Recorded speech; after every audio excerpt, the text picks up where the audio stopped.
Hello, hello. Okay, as always, I'm gonna try to find you on Substack on my phone so that I can watch for questions, see what we're doing. How's everybody's Friday? There we are. Got it. How's everybody's Friday? Has this week felt 100 years long in good ways? We started out with where we are. We started out with 3 feet of snow, which it's still 3 feet of snow, but the roads have melted, which is nice. Anyway, okay, let's do our intro. Blah blah blah blah blah. I just like to chat. My name is Ellie. If you have not been here before, I'm an independent journalist. I'm owning that now. I am starting to call myself that. Took me a minute. I'm more of a citizen journalist. I am somebody who came at this, I think, because the universe kind of pointed me in this direction. And my skills are probably different than everybody else's skills, which your different skills are going to be different than somebody else's skills. Like this is how we get together and we vet the Epstein files, how we read the news, how we get our information is we do our homework and everybody brings something else to the table. My background is that I have a classics major, so I was like a Latin student. That may have filtered over from some homeschool years as a kid. I also went to public school. And I have been a writer for years. I have had a small business for years that has sort of made me a fly on the wall to a lot of these really private conversations in the media and in the news and in politics. I own a transcription company. And so eventually this has all somehow led me here to doing a little journalistic-y venture myself, which I think I sometimes feel like Substack decided for me, but I'm really happy to be here. And I'm really happy to write things and do things and say things that sort of bring people together and do this as a community effort, because I feel like that's where I thrive is when I'm in a group. I try to be an independent thinker, but I also love to be together with other people and kind of put our heads together and figure things out. So that is why I am very glad that all you guys are here and we're working together and we're figuring things out. Every day, at least one person sends me something that is kind of an aha moment for me, whether that is a pseudonym for somebody that I didn't have or an email address, or like yesterday, somebody enlightened me that the DOJ search engine for the Epstein files was completely down, which was a little terrifying for a minute, but it seems to be back up. And yeah, you guys are a really, really good team. I think, or we are a really good team. I'm not the leader of this team. I'm just part of it, and I'm really glad that we can all be together and kind of round out the week, 2:00 on a Friday, and at least for me, if you're not in this time zone, it's another time. But I'm glad we can gather together and answer some questions and kind of talk about the week. I was going to start out. I had an amazing experience this week that I just feel very grateful to have been able to have. And part of that is just locationally for me, because I live within driving distance of Washington, D.C. Originally, I was so we had something called State of the Swamp this week, which was led by Miles Taylor and Defiance.org. And originally I just bought a ticket to go because I was just like, oh, I just want to go. Obviously, this is a great experience. I try to keep an eye out for things that I can get to that sort of further, what I'm trying to do. And I just really wanted to go. And then eventually a lot of people that I knew were like, well, you should go in with the press. And not as a speaker, because there was so many speakers. I think people had like 3 minutes each to talk. So I wasn't planning on speaking. I just wanted to go, but it was really, really fun to be a part of like the press room there. And originally I was supposed to go down on Amtrak, which would have been a lot easier.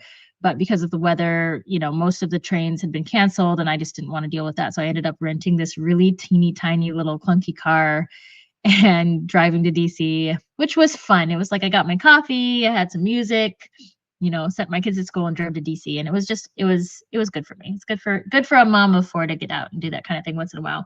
But I went to DC And over the course of like the next 12 hours, I met my heroes.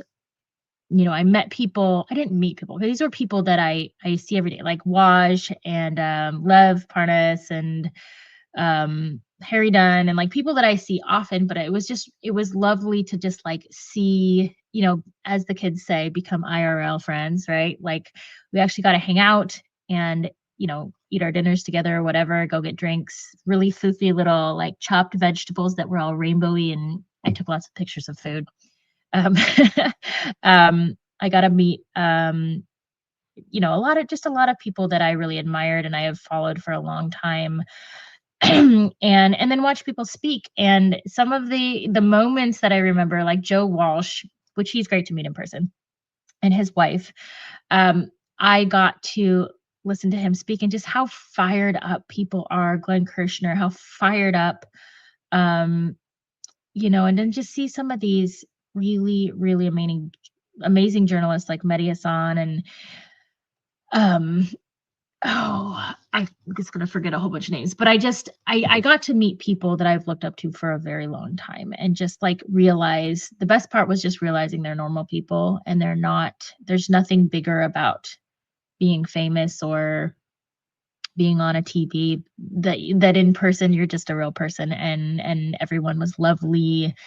And we got to have, I felt like it was a little like summer camp or like a reunion. It just felt so great to be there with everybody. And for me, I'm somebody who sometimes I can get a little bit of social anxiety, and I don't know who my people are and where am I going to sit and who am I going to talk to. And it was like every room that I walked into, people were like ready to greet me and pull me over somewhere and talk to me, and off air too, like just talk. And so I hung out with Cliff Schechter, who's head of Blue Amp, and we sort of wandered around, and it was just a really amazing night. I think the highlight of the night for me, other than like our live stream with a million people with Wajha Ali, was hanging out with Maritza Giorgio, who heads up the Grounded podcast with John Tester, former Senator John Tester.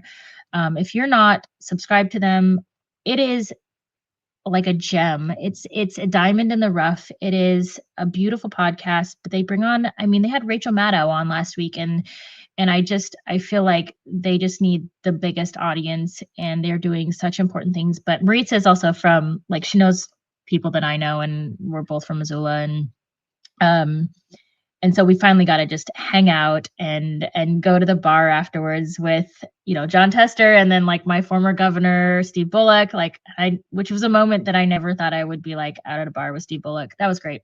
It was just a wonderful evening. And then we were running around DC in the dark, and she and I got stuck behind the motorcade for Donald Trump, like leaving his State of the Union address, which I didn't really watch because we had great speakers. We were doing great things, and I just didn't, for myself, I knew I could get the sound bites later, but I just wasn't interested in hearing the same things that he says on repeat that are just damaging for our country. I just was not interested in that, and not for 2 hours, certainly. So we got stuck behind his motorcade, and drove all over, DC in the dark at midnight. And it was really interesting. My take on DC. Rita says hi. My take on DC, having visited since just prior to the election, how much it just visually, like there was a different, not necessarily a different feeling. I think they felt the same, and it's fun to just wander around in the dark and see people and do things. But like, you go past all these monumental buildings that have been there for 100, 200 years, big museums, monuments, and there is a different vibe than has been there previously. There are banners everywhere of Donald Trump's face, and it's that official portrait where he's like looking down and he's very angry looking. They've hung them on the sides of all the buildings. So you're driving through DC and all these old, honorable sites, and there's these 50-foot by 50-foot banners hanging on the sides of the buildings with that face staring down at you, and then there's these other like banners everywhere that are like emphasizing like the truth, this is the truth.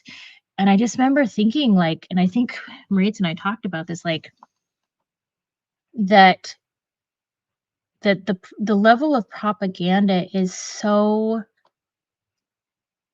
it I mean, it's hard not to compare it to points in history. It's hard not to compare it to things you see in like North Korea or Russia or Nazi Germany. It's very difficult because it starts to physically look like those points in history. Um, and it just was uncomfortable. That part was really uncomfortable for me, seeing that. And then because we got stuck behind the motorcade, we were going to go over. I was texting Joyanne and I was like, we're trying to get to your event. We got stuck behind the motorcade and did not make it to the National Mall in time. So we missed Joyanne and Katie Fang's event.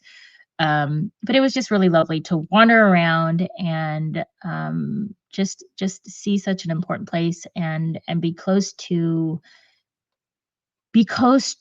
people who are the voices of this democracy and who have fought for this democracy and who are still fighting for this democracy, but also realize that the degrees of separation between me as a humble citizen and writer or whatever it is that I choose to do, and people who are making great changes in our country, have gotten much smaller. That is a positive side, I guess, in the hardness of the last 10 years, is because of all this independent media and the ideas of bigger journalists like Katie Fang or Joyanne or someone like that reaching out to me and saying, come with me.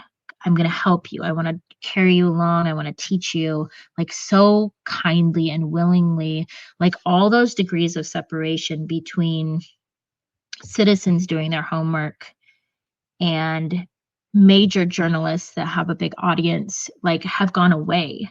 And it's really beautiful. And I think that was just the best thing to see at this event was, there were people like Terry Moran, who gave the interview with Donald Trump about the MS-13 tattoos on the knuckles. That was very obviously like not even photoshopped. It was like Microsoft Paint. But Trump had brought a picture going, look at the tattoos on the knuckles. And Terry Moran was just, we asked him why didn't you dig into that? And he said, I didn't need to dig into that further. Like he was telling America who he is and his level of intelligence. And there was no need for questions there. And so we moved on. And then he got fired from ABC soon after that. So like just being able to talk to people that I've looked up to, I've watched, I've learned from for decades, and realize how genuine and normal and lovely they are. It was a wonderful night. I highly recommend, if there are more of these, which I assume there will be, that if you're close to one, if there's one in your, within driving distance of your house, I know not everybody's able to travel that far, go to them, because no matter who it is, if it's your local senators, if it's your, local city government, like, these are the points when we are brought together instead of being torn apart like we've been told to be in the past 10 years. Like, it just showed me that we're not broken. Like, that was not broken. Like, we were damaged, but we were not broken. And it was really just lovely, and everybody's in their frogs hats, and the Portland Frog Brigade was there. And okay guys, and I'm really sorry about this. So transparency.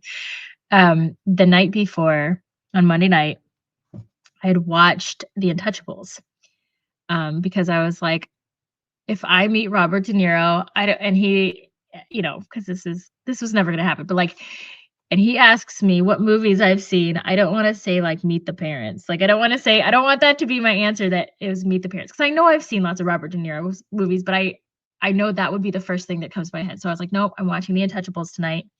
I really like gangster history, Al Capone. So I watched it. I was kind of blown away by the parallels between Al Capone and Jeffrey Epstein, and the idea of being untouchable and how much money and power can control legality and local law enforcement and complete entire industries and global leadership. Like, I was like, huh, we're not talking about how comparable Jeffrey Epstein is to Al Capone. Like, that is similar. Like, the idea of there being his own mob. Like, he wasn't a part of the mob, he was a mob. He controlled law enforcement. He controlled like who went to jail and who didn't. He controlled police department. Like, that is something we haven't talked about. And so I found that movie very interesting. It reminded me of a lot. But then when I ended up going, I never even saw Robert De Niro because we were running around the town and we were meeting for drinks with my, governor and senator and Maritza, and it was just so lovely that I completely forgot about meeting Robert De Niro, and I felt a little silly afterwards, but I also think that I wouldn't have changed what I did. I think that was just a better experience for me and something that I will remember for a long time until the next time. So I know everybody's story is different about that night, but I think they're all fairly positive. Lovely meeting Harry Dunn. I posted a picture of me going like, ah. He's fantastic. He's just like the biggest teddy bear, and he's running for Senate, which is very cool. So keep an eye out for that. And if anybody was there and they're posting, give them a follow because they did a really good job that night. Miles did a really good job that night. For Miles, here's another transparency thing. So I walked past Miles twice in my hotel, and he may be able to confirm this, or maybe he was like legitimately not as awkward as I was, but I walked past him twice, saw him, I think he saw me, and then this first time I didn't say anything because I think I was on the phone, and then the second time I just walked past because I got all awkward, and then I was like, I've done it twice. Now it's just awkward. Now I can't walk up to him. And then I go upstairs in my hotel room, and this place has probably got like 150 rooms, and I hear his voice outside my hotel room door, and I was like, his room is right next to my room. Of all the places in this entire hotel room, Miles Taylor's room is like next door to my room. Still didn't talk to him. I was just the most awkward person ever. So at some point we'll chat, but I think I'll never not be awkward, and that is hopefully that is just part of my lovable persona. Okay.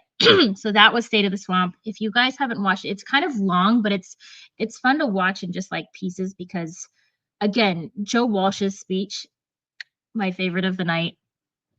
He can confirm that. Glenn Kirshner, amazing. Like, there was just some really great speakers. Waj's panel with John Tester, amazing.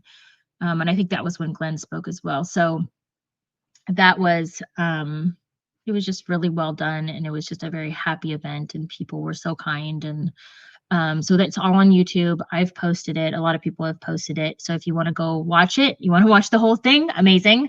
But if you want to watch it in bits and pieces too, it's a pretty cool night. So, okay, what I wanted to discuss today is just kind of some of the, we'll come back to the, I see Lisa is asking about Bill Clinton. We'll come back to that because I do want to touch on that at the end. I want to touch on kind of this idea of we're starting to see the giants come falling down, right? So you see, first we were seeing it just in other countries. We were seeing people kind of like fall because of the Epstein files, and we're just like, damn, like, why is this not happening in the US? I think we're starting to see it a little bit, but I want to give some perspective on what that looks like, and what, if it were me, if I got to play God for a moment, what that would look like. But I'll run down kind of some of the ones maybe we know better, some of the ones we don't know as well. One of the first ones is Pete Mandelson, and Pete Mandelson was UK ambassador to the US. And he was very heavily in the birthday book that came out last summer. So you see a lot of pictures of him like staring out the window in his bathing suit, and like he's everywhere. He really, really, he visited the island with his husband, but I think he also, just in the way that he speaks through his letters through Epstein, I think there was some sort of emotional attachment to Epstein as well. I don't know that for sure. That's just conjecture. but he was very attached to Epstein. He, there was something more than just business, obviously. He was often there, and he talked about, kind of in like poetic language, like how he was just on the island waiting for him to arrive. And so anyway, after that came out, after the birthday book came out, and he was so prominent in it, he was fired from his position as the UK ambassador to the US. But in the last week, he has been arrested, which is new, because he was receiving funds. He and his husband were receiving funds from Epstein to the tune of about like $75,000. Not huge. But he was also lobbying these policies with Epstein to get bankers to get bigger bonuses, right? Because we know that bankers need bigger bonuses because they're just, bottom of the barrel living in poverty. But he also leaked information about a 20 billion pound asset sale to Epstein in 2009. So basically like insider trading. He let Epstein know that something was going to happen ahead of time. It was documented, and thus he's been arrested. So arrested for money, not arrested for some of the other stuff. Sultan bin Sulayem, who is the CEO of something called DP World, which is a port operator out of, I think, Dubai. He's the guy you start to see more often. He's the guy who's like cooking with Epstein in his house, like at the breakfast counter. He has a mustache. He's a little guy, Middle Eastern, has glasses. He's also the guy who wrote the email to Epstein about like enjoying the torture videos. That is Sultan bin Sulayem. He's also the guy who, and not everyone knows this, Epstein was buying another island before he died. In 2016, he bought a bigger island. So he bought the island that was between Little St. James and the mainland of St. Thomas. There was Great St. James. It was a bigger island. I forget how much bigger, but like exponentially bigger than Little St. James, that he was going to create another like compound on, which is super scary. When he bought that island, or tried to buy that island, it was owned by, I believe, a politician from Denmark, I believe. And the politician refused to sell to Epstein because he knew about his background. He did the thing, right? He did the thing where we're always like, why are you cavorting with this guy when you know his history? Why are you selling to this guy? Why are you socializing with the guy? So he did the right thing. He was like, I see your background. I don't want to sell an island to you. I don't support what you do or your history, so I'm not going to do it. So he refused to sell to Epstein. So what Epstein did is he got Sultan bin Sulayem to put his name on the sale so that this guy would sell it to him, but really he was selling it to Epstein and he didn't realize. So, a little finagling. So now he has been, and then another email that he sent was this Sultan was asking for, he always asks for like girls of a type or a size or from a place. And he said, I am off to sample a fresh 100% female Russian on my yacht. So great guy. He has been fired/resigned. We all know that Prince Andrew lost his title.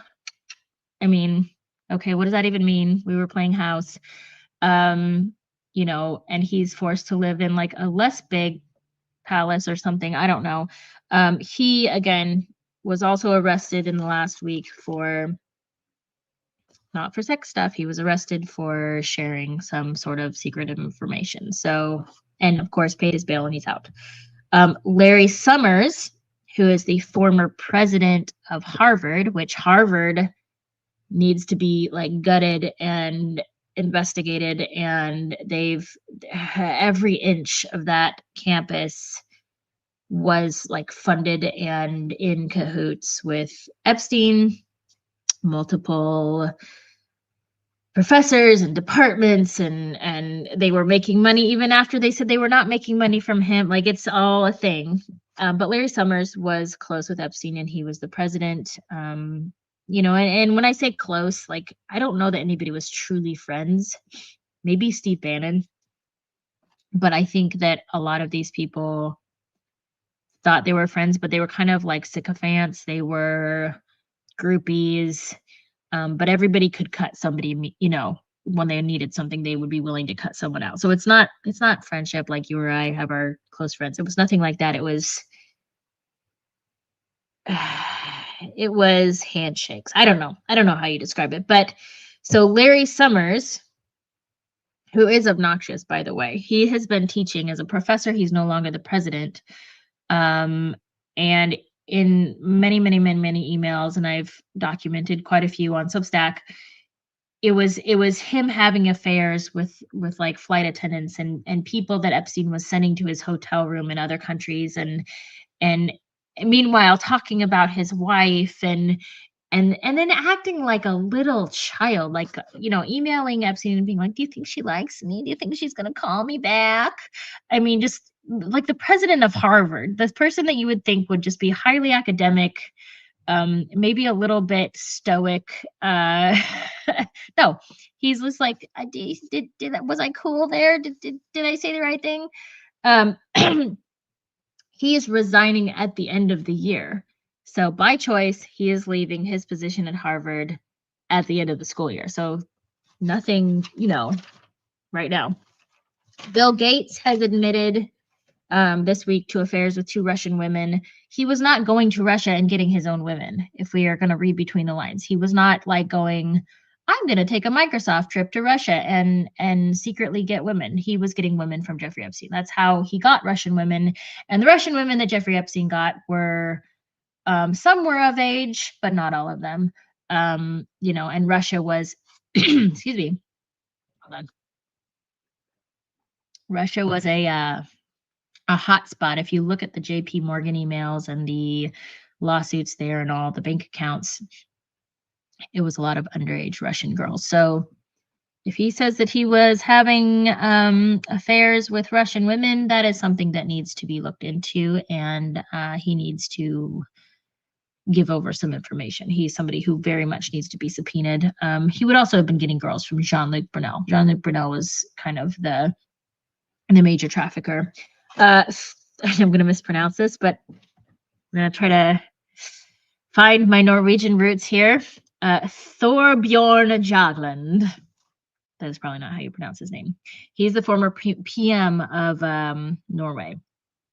I just wrote gross. Okay, that's my notes. He was charged recently with aggravated gross corruption. They searched his house. And he told the Aftenposten, which I'm assuming is a newspaper, that he's excited that they are doing this and he would love to help with the investigation.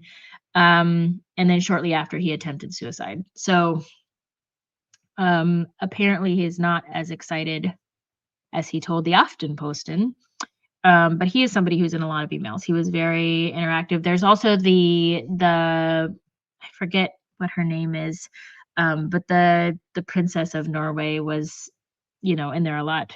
Thomas Pritzker, who is the cousin of J.B. Pritzker, if you're wondering how they're connected. They're not close. J.B. Pritzker's not in the files at all, but they are, biologically cousins.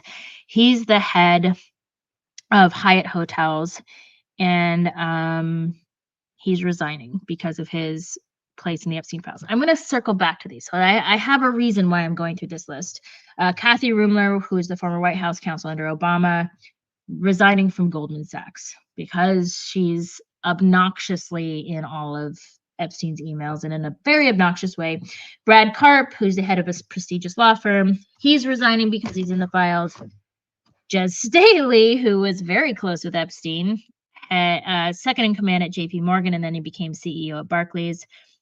He's resigning. He will probably be arrested if they play their cards right. He is somebody who very much was funneling financial information, and also, if they arrest anybody based on sexual abuse of children, he was doing that too.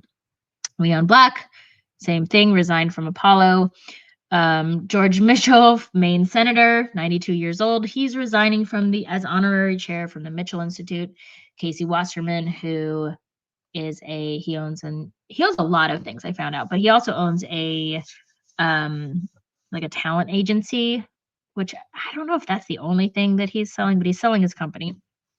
Peter Attia, recently we heard that he's getting fired. He's stepping down as a contributor at CBS. He's a wellness influencer. Fergie, she's shutting down her trust that's called Sarah's Trust. There's somebody you hear about in the files a lot called Miro. That's Miroslav Lajak. Lajak?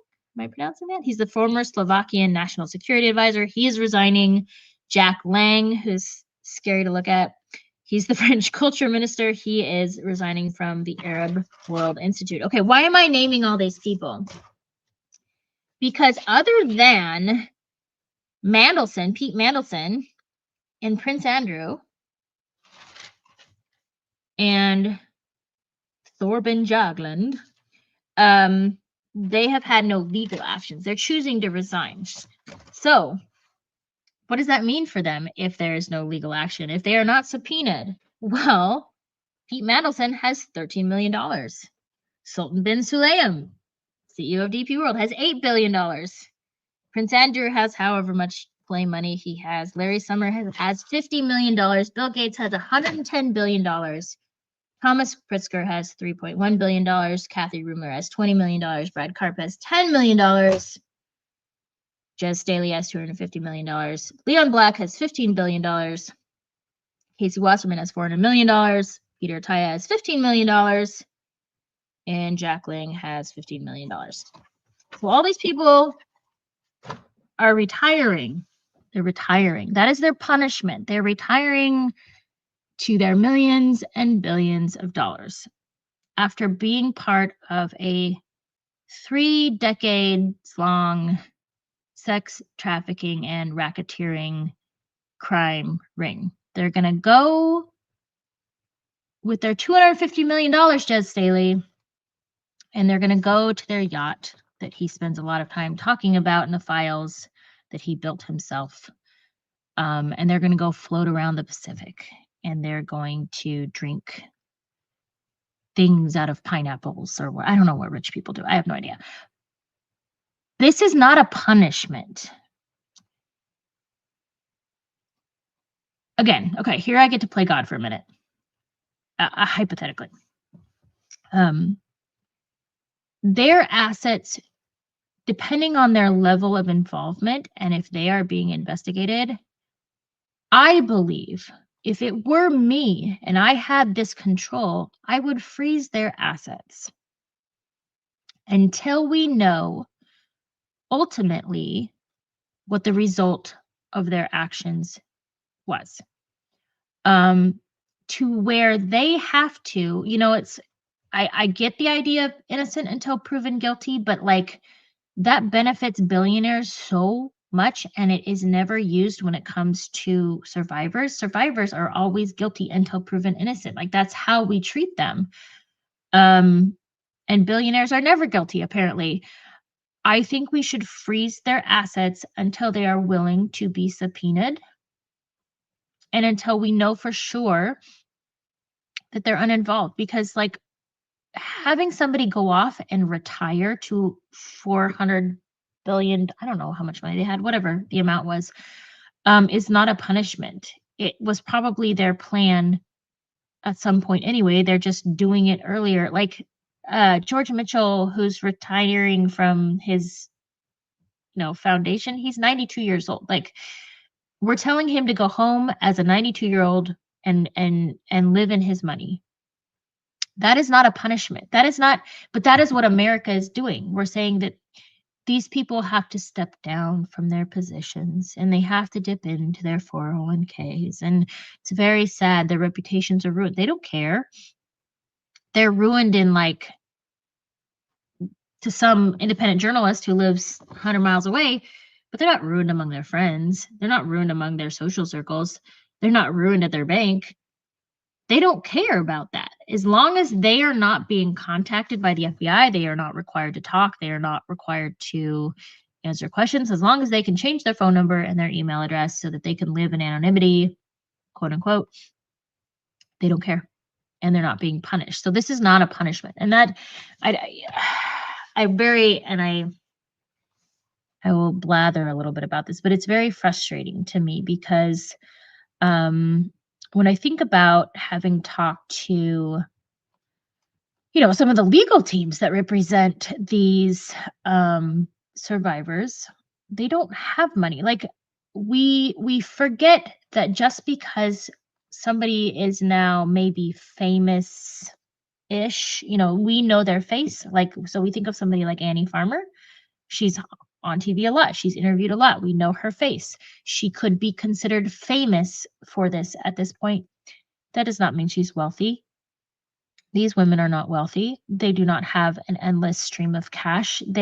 Even if they got some sort of settlement, it has been eaten up with therapy and legal bills. Like, they're not sitting on huge nest eggs because they went through this.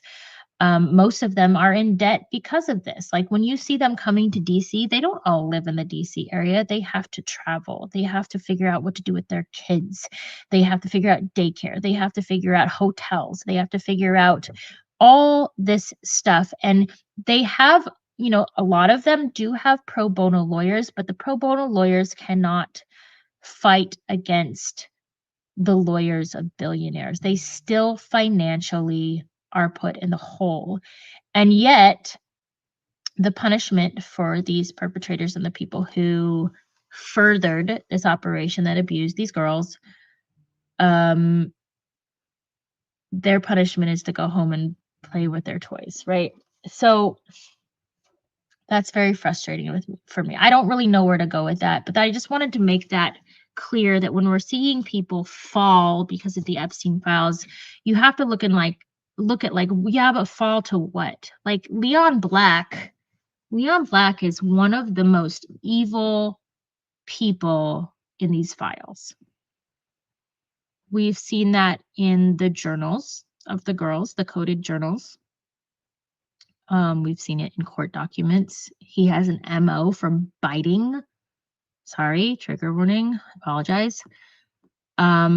He is one of the people who later was on the record as being a client of Epstein, paying him billions or millions, hundreds of millions of dollars.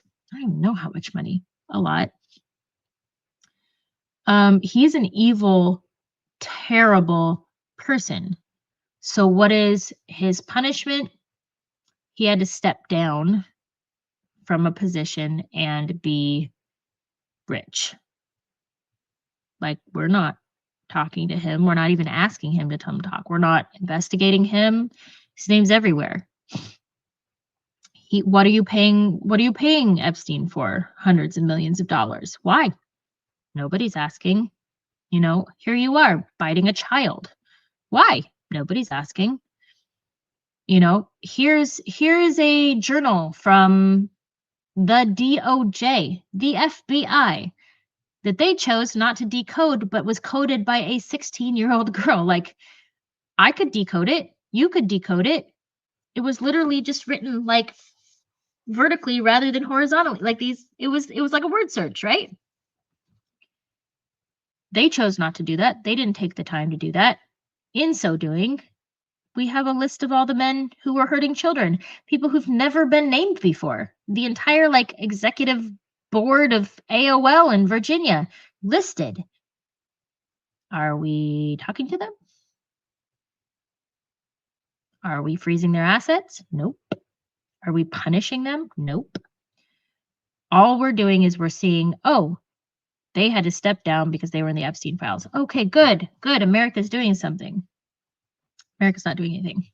The only reason we know that is happening is because somebody reported on it. So journalists are figuring it out, but law enforcement's not doing anything. Politics is not doing anything.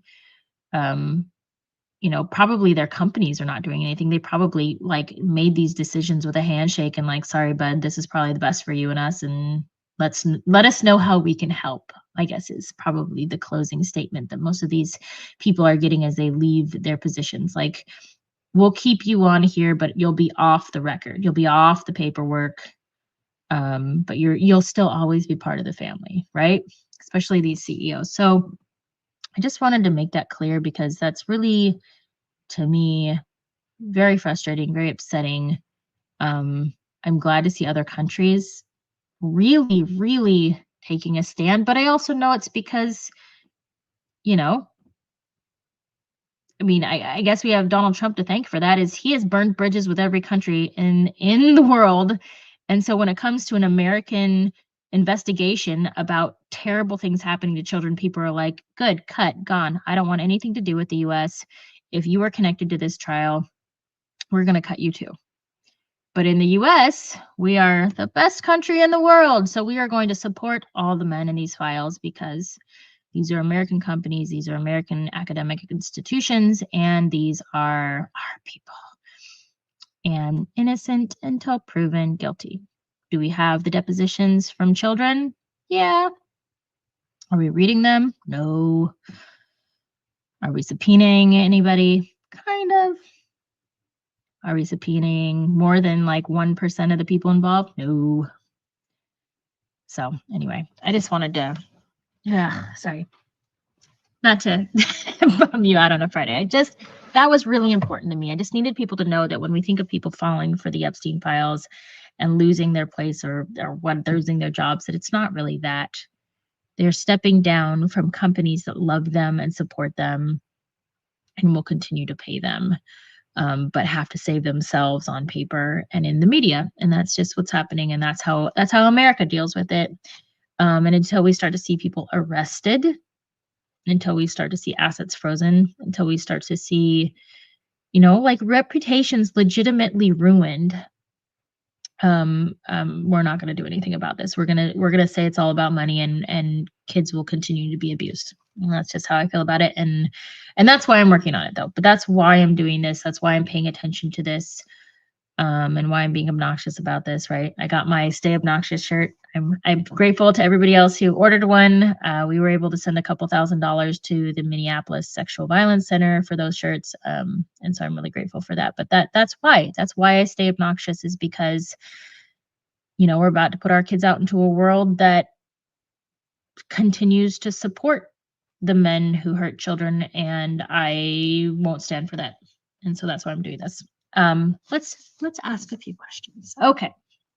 I'm going to scroll up. Lawrence, my lovely Lawrence Winterman, is sending me questions.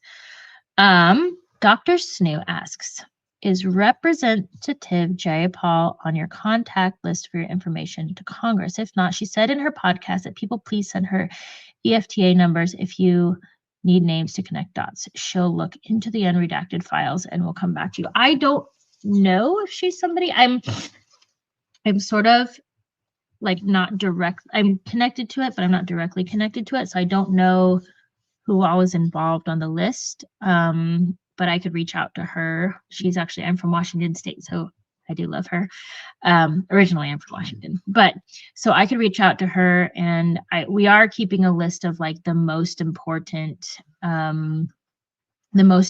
things to pay attention to. And sometimes it's hard because you're like, all of it's important, but we have to whittle it down to be like, these are some things that I'm going to look at today, that matter today, that stuck out today.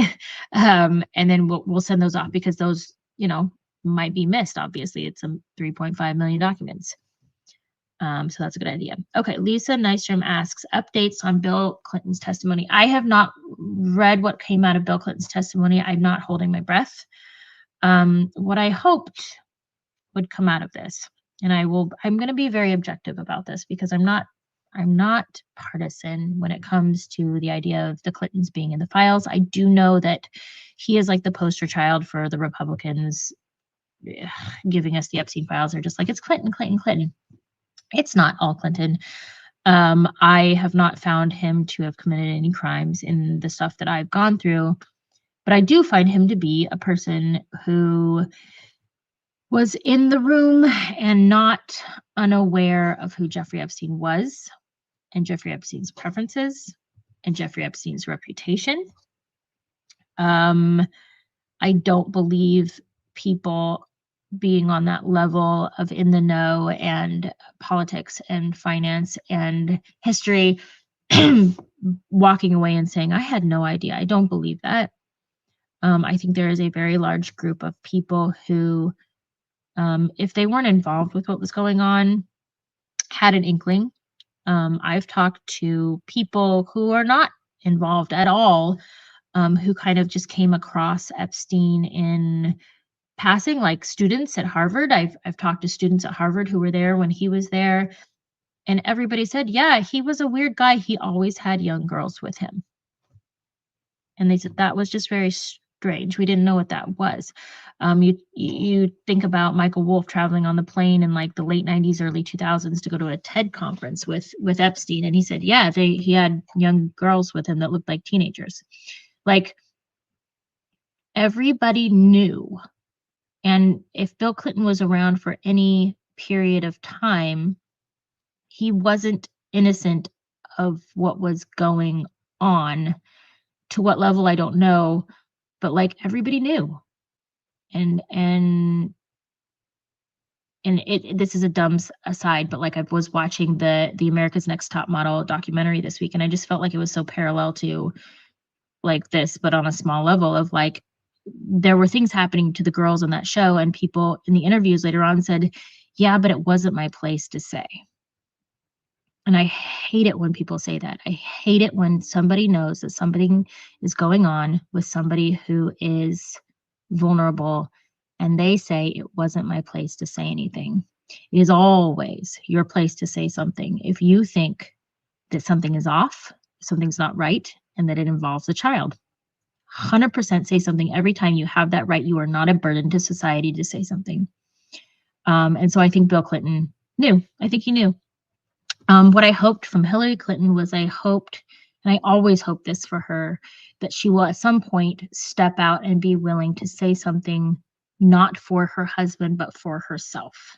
I feel like she has been run over by his bus so many times to save him that I hope someday she will save herself. And despite the things that he has done, I hoped that yesterday. I hope that today.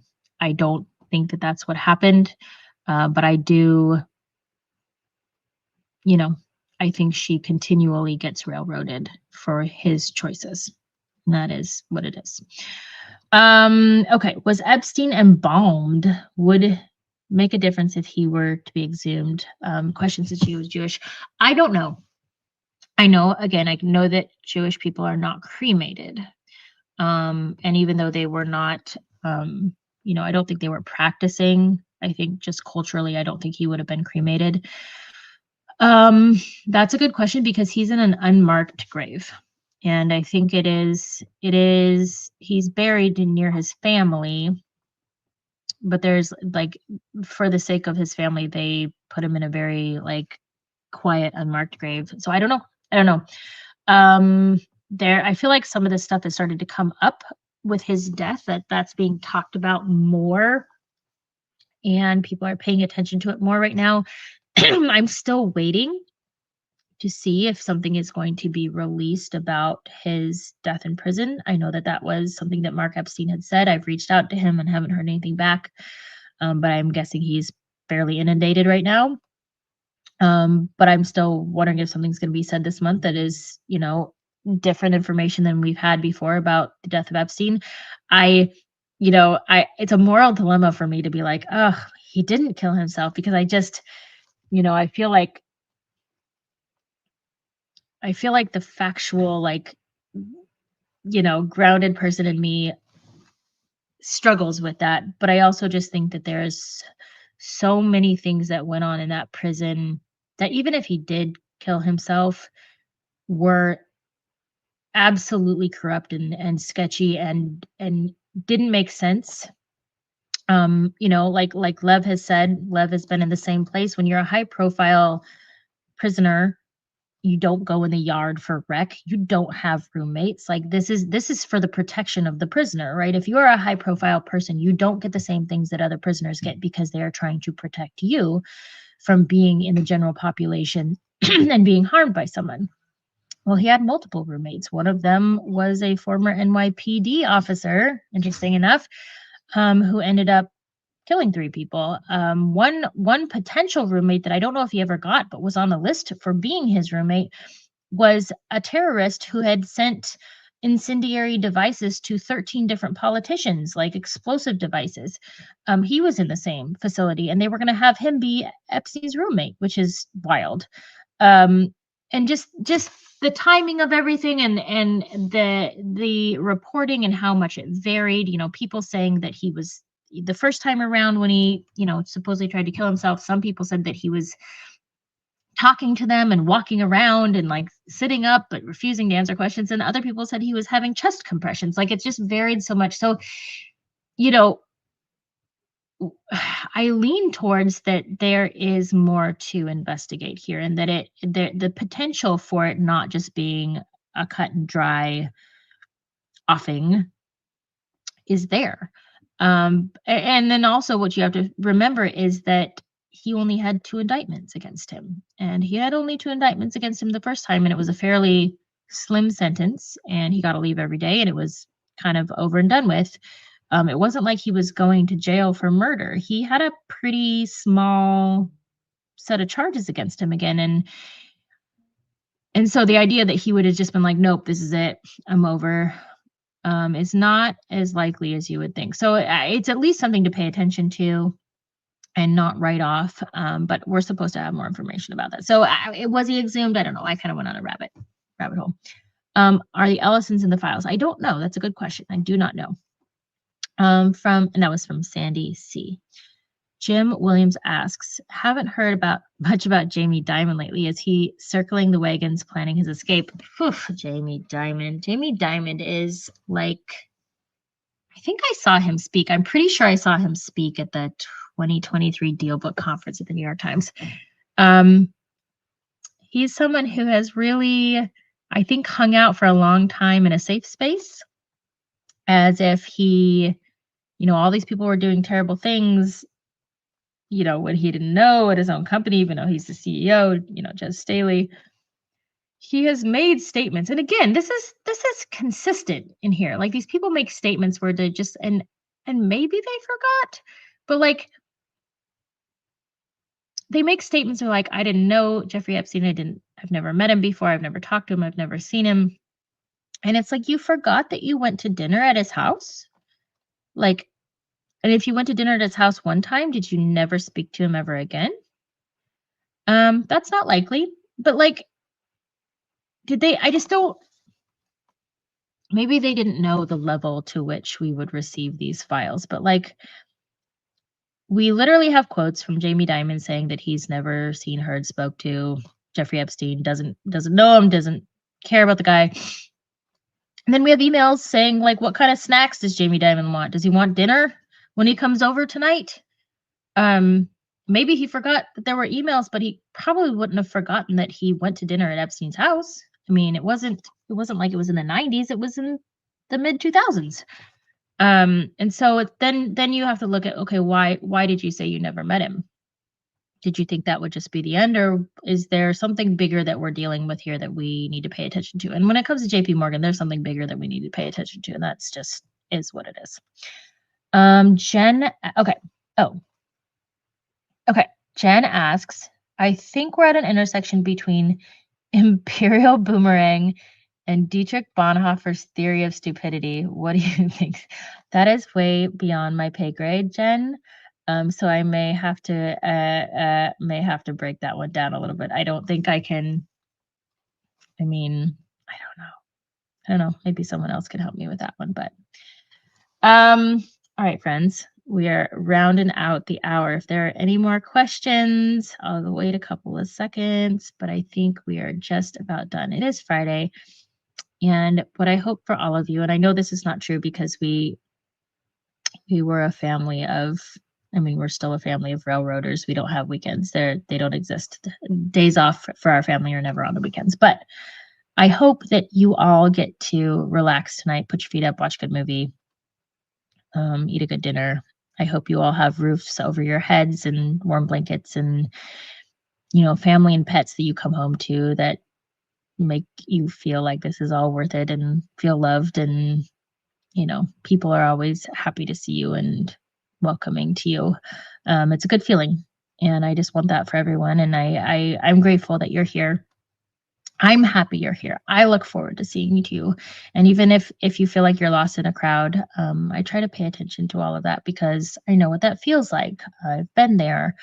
And I'm just grateful for you all that you're willing to dig this hard and that it matters as much to you as it does to me, and it matters as much, even more, to these women who, now we're paying attention to. They were doing this for years, and at least for myself, I didn't know. And I feel badly about that I didn't know, and I didn't help. So I hope you all have a wonderful Friday and a wonderful weekend. I hope there's no more snow. If you live on the East Coast, I am hoping that there's no more snow. I feel badly about how I feel about the meteorologists right now. I know it's not their fault. They're all very nice people, but I really don't want to hear their voices. Happy Friday, guys. Thanks for hanging out. We'll see you next week.